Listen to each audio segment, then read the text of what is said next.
Hello student, today I will start a new lesson, magnetism, lesson number 5. अभी हम 4 lesson पूरा कर चुके हैं, इलेक्ट्रोस्टैट के दोनों हो गया, करंट इलेक्ट्रिसिटी आप पढ़ चुके हैं and magnetic effect of current. Magnetism में बोर्ड ने काफ़ी कुछ सेक्शन डिलीट किया हुआ है, इस लेसन को पूरा करने में ज़्यादा से ज़्यादा हमें 3 दिन लगेंगे। तो बच्चों इस लेसन को स्टार्टिंग के कम से कम 5 से 6 पेज डिलीट किए हैं, मैं अभी बुक में आपको टिक करा दूँगा। तो पहले जैसे हम मैग्नेटिज्म के बारे में पढ़ते थे, मैग्नेट होती थी, उसके 2 पोल होते थे, नॉर्थ एंड साउथ पोल, ये सब यहाँ से डिलीट कर दिया गया है। मुझे उसमें से आपको थोड़ा सा सेक्शन बताना है और बाकी आप समझदार हैं, उसको बाकी मैं भी बता दूँगा बुक में क्या डिलीट करना है, क्या आपको पढ़ाना है। तो जो मेन टॉपिक है जो आज मुझे पढ़ाना है वो स्टार्ट करूँगा मैं, और थोड़ा सा पीछे से जो डिलीट हुआ है उसमें से एक छोटा सा सेक्शन मुझे आपको बताना है। मैग्नेटिज्म हम एक्चुअली पहले यहाँ पर जो पढ़ते थे वो मैग्नेट के बारे में स्टार्टिंग बहुत सारा पढ़ते थे। कोई भी मैग्नेट लेते थे और इसके 2 पोल होते हैं, नॉर्थ एंड साउथ पोल। ये नॉर्थ पोल हो गया, ये साउथ पोल हो गया। इन पोल में से जो एक्सिस हमने पास कराई ये मैग्नेटिक एक्सिस बोलते थे, ये मैग्नेटिक इक्वेटर बोलते थे इस टाइप से। ये जो पोल स्ट्रेंथ होती है इसको यहाँ पर हमने नाम दिया हुआ था QM1, मैग्नेटिक चार्ज भी बोल सकते हैं इसको नाम दिया हुआ था हमने QM2। और यहाँ से मैग्नेटिक फील्ड लाइन का पैटर्न भी ड्रॉ करके बताया था। नॉर्थ से साउथ मैग्नेटिक फील्ड लाइन होती है और अंदर साउथ टू नॉर्थ होती है। इस टाइप से हमने मैग्नेटिक फील्ड आपसे डिस्कस किया हुआ है 10th क्लास में। ये आपको नहीं पढ़ना है, सिर्फ मैं वैसे ही बता रहा हूँ नॉर्मली आपसे। तो एक आपने पढ़ा था इलेक्ट्रिक डायपोल, इलेक्ट्रोस्टैटिक में आपको आपने डिस्कस किया था इलेक्ट्रिक डायपोल। इलेक्ट्रिक डायपोल में क्या पढ़ा था हमने, इसमें एक तरफ -q चार्ज होता था, एक तरफ +q, a pair of equal and opposite charge separated by a small distance 2a, it's an electric dipole. तो dipole is nothing but this strength of electric field is equal to q into 2a। इसकी direction आप हमेशा negative charge से positive charge की ओर लेते थे, direction इस p का डायरेक्शन। इसी टाइप से यहाँ पर भी एक होता है मैग्नेटिक डायपोल। मैग्नेटिक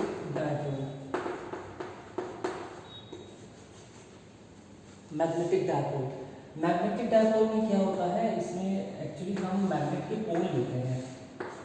ये जैसे ये हो गया, इसको मान लिया हमने QM1, इसको मान लिया QM2, strength of magnet at the end of the magnet, और इनके बीच के सेपरेशन को हमने 12 नाम दिया। तो मैग्नेटिक डायपोल मोमेंट M का जो फॉर्मूला है इसको M से रिप्रेजेंट करते हैं। मैग्नेटिक डायपोल मोमेंट भी लिख लीजिएगा, magnetic dipole moment M is equal to QM, either charge magnetic charge जो स्ट्रेंथ है मैग्नेटिक फील्ड का, QM मल्टीप्लाई 12, राइट। इसमें जो नॉर्थ साइड है उसको हम पॉजिटिव मानते हैं, साउथ साइड को नेगेटिव मानते हैं।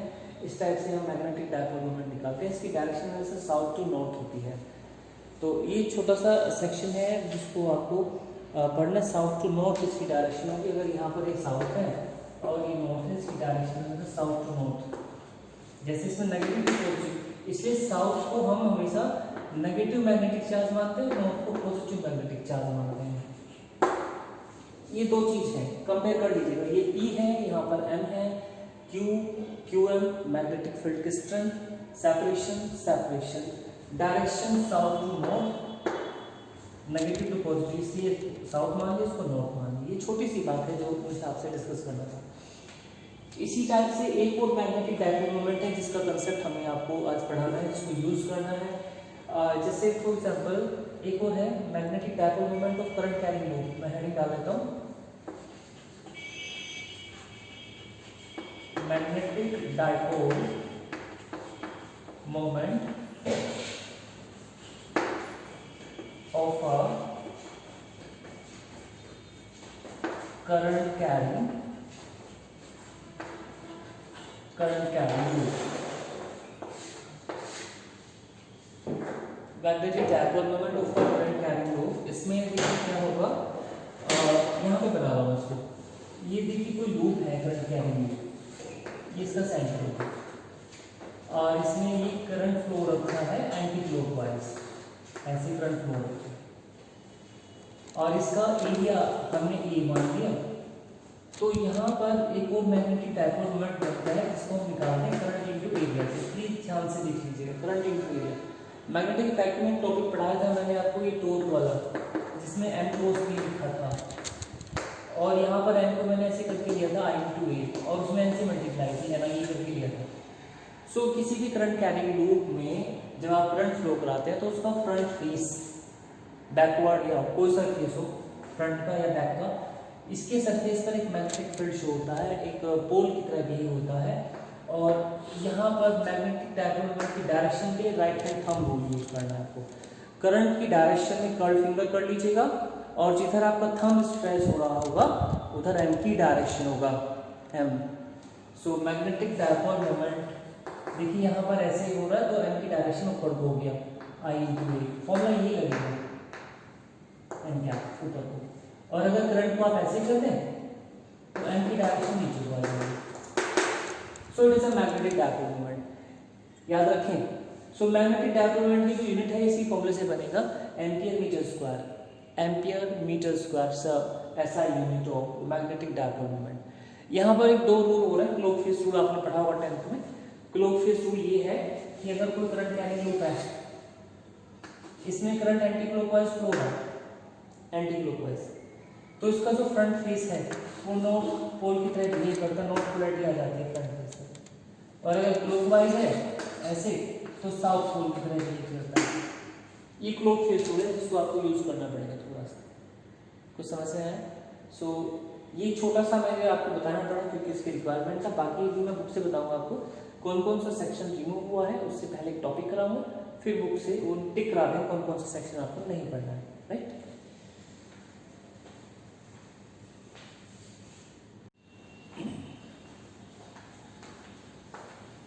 स्टूडेंट अब हम डिस्कस करने वाले हैं वो टॉपिक जहाँ से इस लेसन की स्टार्टिंग करनी है, और वो अपने आप में काफ़ी इंपॉर्टेंट टॉपिक है। मैं बहुत धीरे से बात कर रहा हूँ क्योंकि आपकी कंप्लेंट्स आ रही है कि सर आवाज़ में इको हो रखा है, मल्टीपल रिफ्लेक्शन है।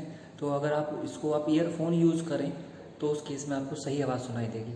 तो सभी बच्चों से मेरी रिक्वेस्ट है कि जब आप वीडियो देखें तो अपना ईयरफोन यूज़ करें और एकांत में बैठ जाएँ, और जो भी पढ़ाया जाता है उसको नोट डाउन करें, राइट बच्चे। सो topic is that magnetic dipole moment of a revolving electron. यहाँ से सिलेबस स्टार्ट है।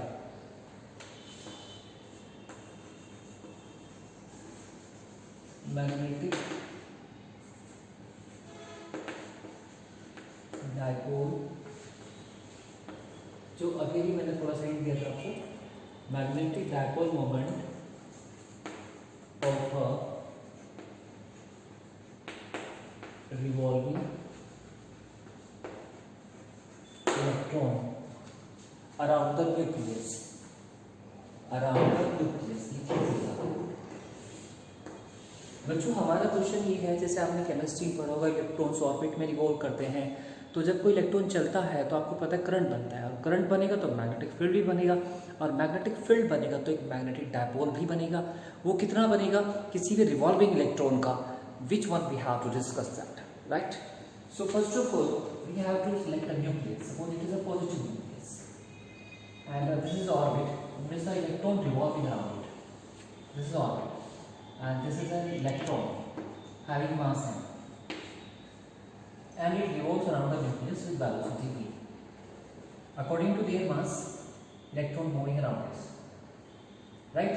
So आपको एक चीज़ पता है, क्लास 11 में बताया था, कोई भी रिवॉल्विंग बॉडी होती है उसका एक एंगुलर मोमेंटम होता है। एंगुलर मोमेंटम पढ़ा होगा आपने शायद, angular momentum. Angular momentum is what? When the object is moving around a circle path, so L is equal to mvr. पढ़ा होगा आपने, linear momentum multiplied distance. It is angular momentum. So when the electron revolving around the nucleus, so due to the mass of the electron, here से angular momentum is produced. So ये electron ऐसे physically move कर रहा है तो इसका एक angular momentum बनेगा, उसकी डायरेक्शन को right hand thumb rule, electron ऐसे जा रहा है, थंब ऊपर को जा रहा है, तो इसमें यहाँ पर एक एंगुलर मोमेंटम बन जाएगा जो इसकी मोशन को बैलेंस करता है, that is L is equal to mass of the electron me v into r. r is the radius of this. This is positive nucleus, right? It's angular momentum of revolving electron.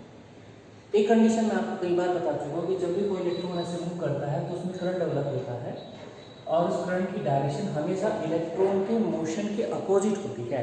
अगर electron ऐसे जा रहा है तो current reverse होगा। तो यहाँ पर जैसे इलेक्ट्रॉन ऐसे जा रहा था तो करंट की डायरेक्शन ऐसे है रिवर्स, ये करंट फ्लो होता है। ये फिजिकली ऐसे बढ़ते करंट की डायरेक्शन, राइट। तो जब इसमें करंट ऐसे मूव कर रहा है, ये करंट मूव कर रहा है, तो उस केस में कितना करंट फ्लो हो रहा है? So what is the value of current? Current I is equal to charge of electron, कितना चार्ज है E divide by time period to complete one round, the time taken by the electron to complete one revolution, E by T। यहाँ से E निकाल दो, E क्या हो जाएगा? सो E के लिए आपको यहाँ पर टाइम पीरियड लिखना होगा 2 पाई r अपॉन V। सो ये आ जाएगा आपके पास EV अपॉन 2 पाई। इतना करंट हो गया जो मूव कर रहा है। उसके बाद आप यहाँ पे निकालेंगे area of this loop. Area कितना हो जाएगा? पाई r स्क्वायर। ठीक है, तो ये चीज आपके पास आ गई। अब आप इसे नोट कर लीजिए, मैं इसे थोड़ा रफ कर रहा हूँ यहाँ से, स्क्रीनशॉट ले लीजिए, इसको साइड में लिख लेते हैं। सो करंट आपके पास आ गया EV अपॉन 2 पाई, या फिर हम इसको जैसे लिखा था ना E बाई T, इसको लिख सकते हैं E into frequency, 1 upon time period into frequency, ऐसे लिख सकते हैं। अब यहाँ पर जो मैंने भी स्टार्टिंग में बताया था मैग्नेटिक डायपोल मोमेंट, तो जब इलेक्ट्रॉन को ऑर्बिट में रिवॉल्व कर रहा है तो इसका ऑर्बिटल मैग्नेटिक डायपोल मोमेंट होगा ऑर्बिटल। तो करंट ऐसे घूम रहा है, थंब नीचे को जा रहा है, तो आप देख पाएंगे इसमें यहाँ पर एक ऑर्बिटल मैग्नेटिक डायपोल मोमेंट होगा। पहले मैंने इसको ऐसे लिखा था m इक्वल टू I है, आप यहाँ m भी ले सकते हैं, मैंने μl इसलिए लिया आपकी बुक के अकॉर्डिंग, क्योंकि जब कोई इलेक्ट्रॉन किसी ऑर्बिट में घूमता है तो उसका मैग्नेटिक मोमेंट को हम इस वर्ड से ही रिप्रेजेंट करते हैं। बाकी आपकी मर्जी है, आप m भी ले सकते हैं, फॉर्मूला वही रहेगा। देखिए एंगुलर मोमेंटम ऊपर को है और ये करंट के हिसाब से नीचे को आ गया, ऑर्बिटल मैग्नेटिक मोमेंट, दोनों एक दूसरे के अपोजिट हैं IA। अब एक काम करो, I की और A की वैल्यू आपके पास है, I कितना है EV अपॉन 2 पाई है, area pi r square, EVR by 2। अब देखिए हमारे पास magnetic moment, orbital magnetic moment का एक नया फॉर्मूला आ गया EVR बाई 2। समझ में आती है बात को? EVR by 2। तो बिल्कुल सिंपल सा स्टेप आपको लेके चलना है। पहले एंगुलर मोमेंटम लिखिएगा, वो निकाल लीजिएगा, फिर इलेक्ट्रॉन कैसे मूव कराइएगा, करंट आ गया, करंट की वैल्यू निकालिएगा, एरिया निकालिएगा, उनको डिवाइड कीजिएगा, ये आ जाएगा। उसके बाद इसको बहुत ध्यान से करते जाइएगा। जब आप इसको यहाँ तक पहुँच जाएं तो अब थोड़ा सा आगे बढ़ते हैं। ये इक्वेशन 1 मान लीजिएगा और ये इक्वेशन 2 मान लीजिएगा, ये वाला। आप इसको इससे डिवाइड करिएगा, रब कर रहा हूँ इसको यहाँ से, μl अपॉन L, मतलब ratio of the orbital magnetic moment to the angular momentum, इनका रेशियो बनाइएगा। जब आप इसका रेशियो बनाएंगे तो μl किसके इक्वल है? EVR बाई 2, डिवाइड में आ गया ये पूरा MVR, EVR बाई 2 और ये आ गया MVR। तो इसको सोल्व किया आपने, ये आ गया E upon 2ME, E upon 2ME। सो ये जो रेशियो बन के आया μl upon L is equal to E upon 2 and mass of the electron, इसको हम एक नाम देते हैं gyromagnetic ratio. This ratio is called gyro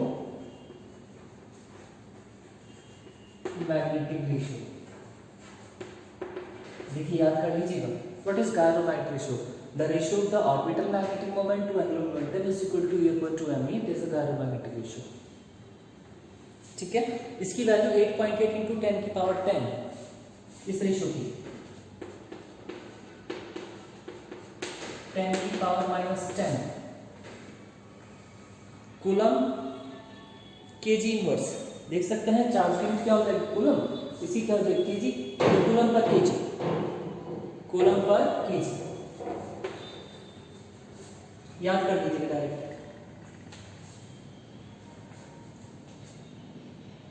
I hope आप इसे समझ रहे होंगे मैं क्या बात कर रहा हूं आपसे।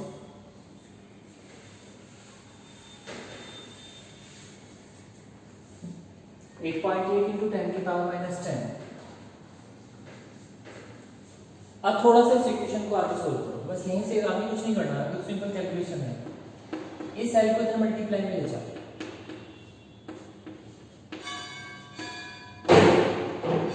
ऐसे, ठीक है। इक्वेशन नंबर 3 अब इसकी वेक्टर फॉर्म लिखो। देखिए ये ऊपर ये म्यू है, नीचे पर है और ऊपर, तो दोनों एक दूसरे का अपोजिट है, तो यहाँ माइनस लगा,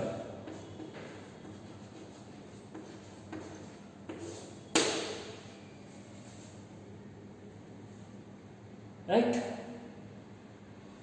बस अब कुछ नहीं करना, थोड़ा सा एक स्टेप और ऐड करना, आपका आंसर आ जाएगा। ये नोट कर लिया होगा आपने, गुड। सो एक काम कीजिएगा, आपने एक कंडीशन पढ़ा होगा क्लास 11th में, केमिस्ट्री भी आपके टीचर ने बताया होगा आपको, और एक दो बार मैंने भी शायद डिस्कस किया होगा आपसे। एक होता है Bohr quantization condition, Bohr's quantization condition, Bohr quantization condition is what.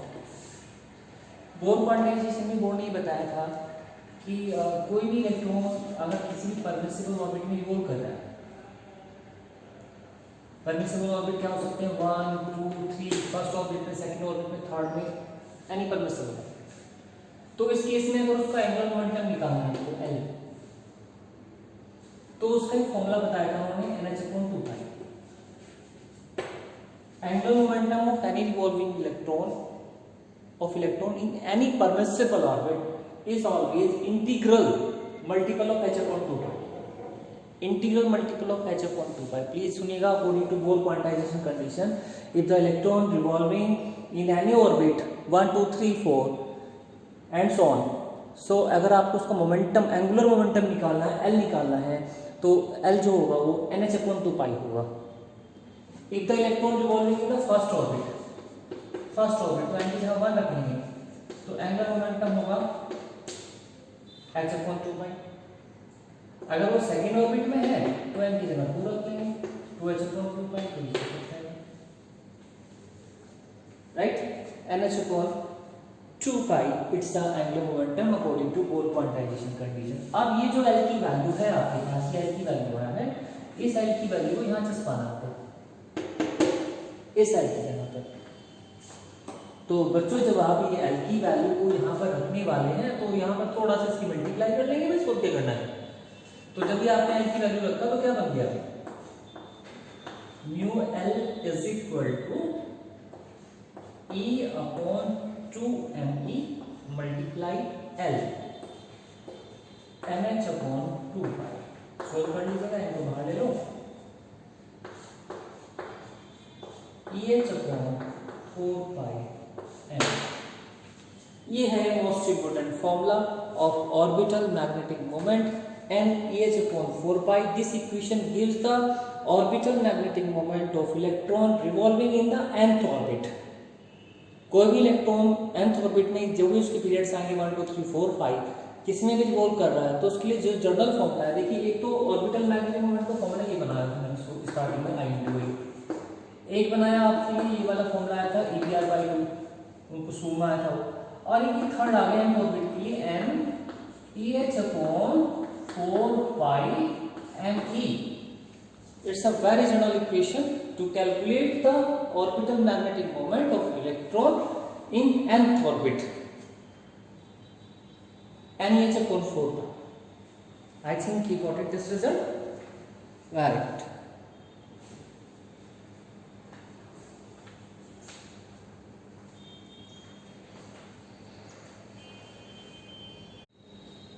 Okay, so student जब आप इस रिजल्ट पे पहुंच जाते हैं, तो finally we have the result of electron revolving in nth orbit. UL is equal to m EH upon, it is E, कभी आप इसको ऐसे सोच लें, EH upon 4 pi m. यहाँ से एक डेफिनेशन और आएगी जिसे हम नाम देंगे बोर मैग्नेट्रॉन.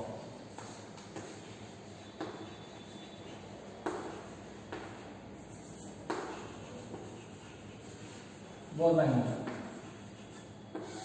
इसको हम यूवी से रिप्रेजेंट करते हैं. Bore magnetron is nothing but a very simple definition.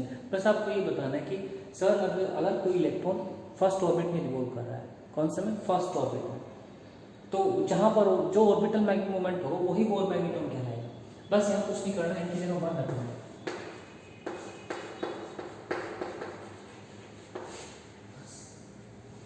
So definition, when the electron revolving in the first orbit of the hydrogen atom, so mu is equal to EH upon 4 pi me. It is defined as the magnetic moment associated with electron due to its orbital motion in the first orbit of hydrogen atom. It's a Bohr magnetron. n is equal to 1 लेना, बस कुछ नहीं करना. अब देखिए इसमें E constant है, H constant है, 4 पाई और मास ऑफ द इलेक्ट्रॉन, तो इन सब की वैल्यू रखिए. यहाँ पर एक वैल्यू आ जाएगी आपके पास 9.27 10 की पावर 24 -24 एम्पियर मीटर स्क्वायर.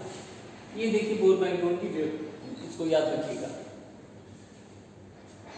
ठीक है, 9.27 इंटू 10 की power -24 ampere metre square. It's a Bohr magnetron. एक छोटा सा स्टेप हो रहा है यहाँ पर, स्पिन मैग्नेटिक मोमेंट के नाम से है.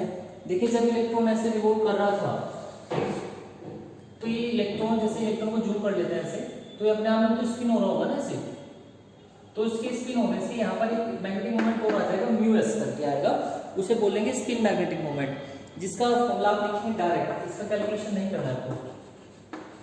E upon M E into S, ये इसका स्पिन एंगुलर मोमेंटम होगा. Mass of electron E S, तो ये हो गया, म्यू एल हो गया. अब इन दोनों को आप ऐड कर देंगे, total magnetic moment of electron. आगे लिखेंगे total magnetic moment of electron mu L plus mu S, और इनको जोड़ के आ जाएगा माइनस ई upon 2m L plus 2s.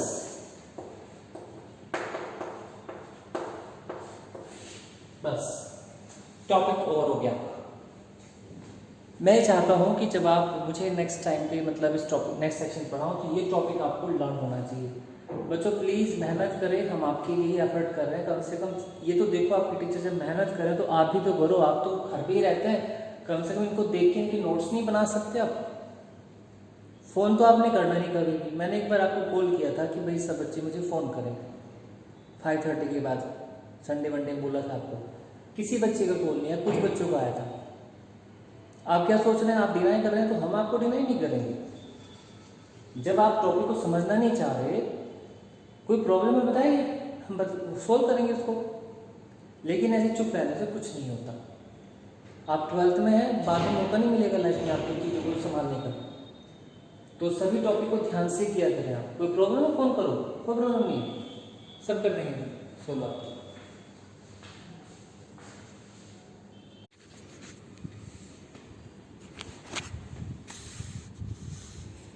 देखिए बच्चों, it is a lesson number 5 magnetism, और मैं आपको दिखाऊंगा. ये जो फर्स्ट पेज है इंट्रो, ये पूरा आपको नहीं पढ़ना है, ये पूरा पेज डिलीट है. And this is next page, basic properties of magnet. ये भी आपका डिलीटेड ये भी डिलीटेड पोर्शन है, ये भी नहीं पढ़ना, ये भी कट कर दीजिएगा, ये भी नहीं पढ़ना है. And after that page number 3 भी नहीं करना आपको. यहाँ से क्वेश्चन नंबर 6 जो मैंने आपको बताया, मैग्नेटिक डायपोल, ये थोड़ा सा पढ़ लीजिएगा, ये वाला. इसका फॉर्मूला भी बोर्ड पे बताया था मैंने आपको, Q M into 12, magnetic dipole moment direction south to north. और ये पूरा पेज डिलीट मारना है, पेज नंबर 6 नहीं करना, 7 भी नहीं करना है, ये पूरा पेज डिलीट मार दियो। एंड नेक्स्ट पेज नंबर 8 भी नहीं करना, 9 भी नहीं करना, आपको सीधा करना है पेज नंबर 12 पे पहुंच जाइएगा, यहाँ से करना है आपको, पेज नंबर 12 से। क्वेश्चन नंबर 14 से स्टार्ट है, यहाँ सिलेबस में है आपका, यहाँ से स्टार्ट है current loop as a magnetic dipole. So current loop as a magnetic dipole में अभी जो मैंने आपको एक फॉर्मूला बताया था, current into area magnetic dipole moment, और इसकी वेक्टर फॉर्म हमेशा प्लेन के परपेंडिकुलर, जो भी प्लेन होगा उस प्लेन के परपेंडिकुलर, और डायरेक्शन निकालने के लिए राइट हैंड थंब रूल आप यूज़ करेंगे, ठीक है। सो ये करना है क्वेश्चन आपको। So if the current carrying coil consist of N turn then M is equal to NIA, NI is called ampere turns of the current loop. अभी ये क्वेश्चन जो मैंने अभी कराया आपको बोर्ड पे 15th वाला, magnetic dipole moment of revolving electron, देख लीजिएगा, सारा आपको समझ में आ जाएगा। पहले समझ लीजिएगा बोर्ड पे, ये आ गया EVR/2, ये एंगुलर मोमेंटम हो गया, ये रेशियो हो गया गायरोमाइट रेशियो, ये इसकी वेक्टर फॉर्म हो गया, ये mu is equal to NEH/4πme हो गया, ये बोर मैग्नेटोन हो गया, और ये यहाँ पर इसकी वैल्यू, और ये यहाँ तक आपको इसको सोल्व करना है। इसी सेक्शन के न्यूमेरिकल करने हैं, जैसे एग्जांपल नंबर 19 है, 18 है, बस ज़्यादा नहीं करना है, कल मैं इससे आगे पढ़ाऊँगा आपको, बस आज इतना कर लीजिएगा, राइट।